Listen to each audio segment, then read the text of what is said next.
বিসমিল্লাহির রহমানির রহিম। যে সকল নারীরা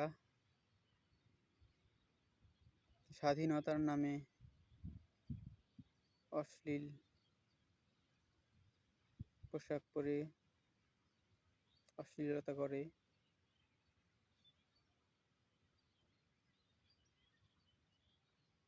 তাদেরকে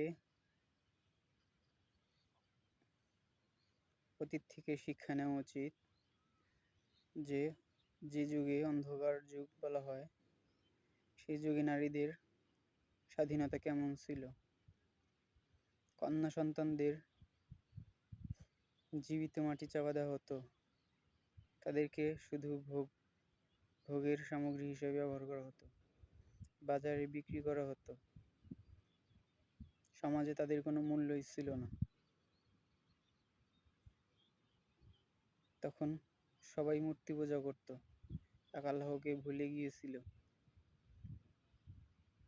তাই নারীদের কোনো মূল্য ছিল না তাদের কাছে। হ্যাঁ, তখন আল্লাহ তাআলা রাসূল সাল্লাল্লাহু আলাইহি সাল্লামের মাধ্যমে তাদের মর্যাদা ফিরিয়ে দেয়, তাদের মর্যাদা প্রতিষ্ঠিত করে, কারো মা হিসেবে, কারো বোন হিসেবে, কারো স্ত্রী হিসেবে। তাদেরকে আল্লাহর আইন মেনে চলতে বলা হয়, যাতে করে সমাজে বিশৃঙ্খলা, ব্যভিচার ছড়িয়ে না পড়ে, জেনা ব্যভিচার ছড়িয়ে না পড়ে। তাই নারীদের ইসলামের পথে থেকে শালীনভাবে চলাফেরা করতে হবে, শালীনভাবে পর্দায় থাকতে হবে, আল্লাহর হুকুম মেনে চলতে হবে, অতীত থেকে শিক্ষা নিতে হবে, শালীনভাবে চলতে হবে।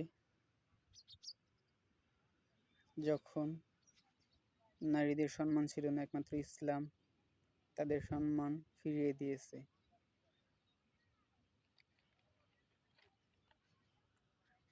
তাই তাদের ইসলামের পথে অটল থাকলেই তারা দুনিয়া ও আখিরাতে সম্মানিত হবে। তাই যে সকল নারীরা আল্লাহকে ভুলে অশ্লীল পথে চলাফেরা করো, অশ্লীল পোশাক পরো, তোমাদের অতীত কি ছিল? তোমাদের কোনো মূল্যই ছিল না। আর এখন তোমরা স্বাধীনতা পেয়ে আল্লাহকে ভুলে মন খুশি মতো চলাফেরা করো। সেই কাফের বেঈমানদের কালচার ফলো করো, ওরাই তোমাদের স্বাধীনতা ছিনিয়ে নিয়েছিল, তোমাদের কোনো মূল্য দেয়নি। তাই ওদের কালচার ফলো না করে ইসলাম তোমাদের মর্যাদা দিয়েছে, তোমাদের সম্মান দিয়েছে, তাই তোমাদের ইসলামই ফলো করা উচিত। ইসলামের আদেশ মতো, ইসলামের নিয়ম মতো, আল্লাহর নিয়ম মতো, আল্লাহর খুশি মতো, সন্তুষ্টি অর্জনে যা কিছু করার দরকার সেই অনুযায়ী তোমাদের চলা উচিত। তাহলে দুনিয়া আখিরাতে উপকৃত হবে। আল্লাহু আকবার।